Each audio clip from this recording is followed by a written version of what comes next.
ठाकुर जी के सामने बैठ करके खूब रोती हैं। क्यों? मुझे जगह जगह जाकर के अपनी रक्षा करनी पड़ रही है, और आप कैसे हो? आपकी होने वाली गृहिणी की कहीं और चर्चा चल रही है ब्याह की, और आप बैठे हुए हो। अरे कोई सामान्य संसार का जीव होता और उसका ब्याह पक्का हो गया होता और उसकी गृहिणी की कहीं और चर्चा होती, वो लड़ लेता, पूरे परिवार के सामने आके खड़ा हो जाता, और आप पूरे दिन ऐसे खड़े रहो। अरे क्यों नहीं आते हो? आकर के क्यों नहीं सबको बताते हो? मीराबाई व्याकुल हो गई। अब उनके चित्त में इच्छा होने लगी कि मैं वृंदावन जाऊं, क्योंकि कन्हैया वहीं बैठते हैं, वहीं बसते हैं।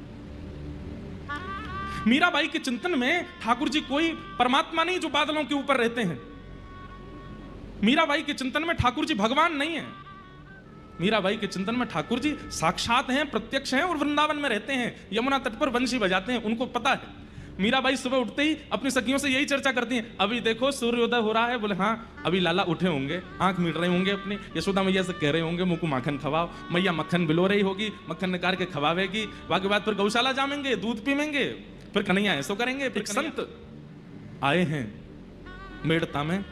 मीराबाई चरणों में प्रणाम करते हुए कहती है, मुझे वृंदावन जाना है, पर मेरी अवस्था इतनी बड़ी नहीं कि मैं वृंदावन जा सकूं।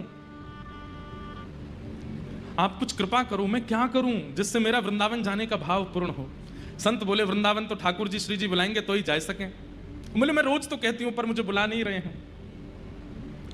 तब उस संत ने एक युक्ति बताई। बोले, मीरा तुम पत्र लिखा करो, और पत्र लिख करके वृंदावन जाने वाले, तुम्हारे यहां इतने संत आते हैं, कोई ना कोई वृंदावन जाता है, उनके हाथ अपना पत्र भिजवा दिया करो, वृंदावन तुम्हारा पत्र पहुंच जाएगा।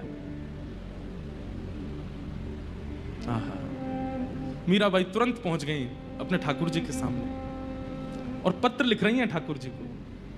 आज तक कभी पत्र नहीं लिखा है, केवल बात की है, लेकिन पहली बार पत्र लिख रही हैं मीराबाई। और जैसे ही पत्र लिखने के लिए बैठी हैं, एक के बाद एक, एक के बाद एक के बाद एक खाली पन्नों को फाड़ती जा रही हैं। बस थोड़ी स्याही चलती है, उसके बाद फाड़ देती हैं। किसी ने पूछा, इतने पत्र क्यों फाड़ रही हो, कुछ लिखती तो होने। तो किसी ने, मीराबाई ने किसी से कहा, सामने बैठ के देख तो मेरी अवस्था। और सामने बैठ करके एक सखी देख रही है, तो मीराबाई की अवस्था क्या। वो जैसे ही पत्र लिखने के लिए कलम उठाती हैं, हाथ कांपने लगते हैं, नेत्रों से अश्रुपात होने लगता है, पूरा शरीर कंपायमान होने लगता है। ये भी प्रेम का स्वरूप है बंधुओं, कि अपने प्रियतम को चित्त में कितना प्रेम है ये बताने का प्रयास तो कर रहे हैं, पर बता नहीं पा रहे हैं। मैं कहा करता हूं कि कोई व्यक्ति अगर आपके सामने ये बोल देता है कि मैं तुमसे इसलिए प्रेम करता हूं, या मेरे प्रेम का कारण ये है, तो वो प्रेम नहीं है। प्रेम का कारण कभी बता ही ना पावे, कभी बोले ही ना पावे, बस उसके मुख को देख के पता चल जाए वो प्रेम।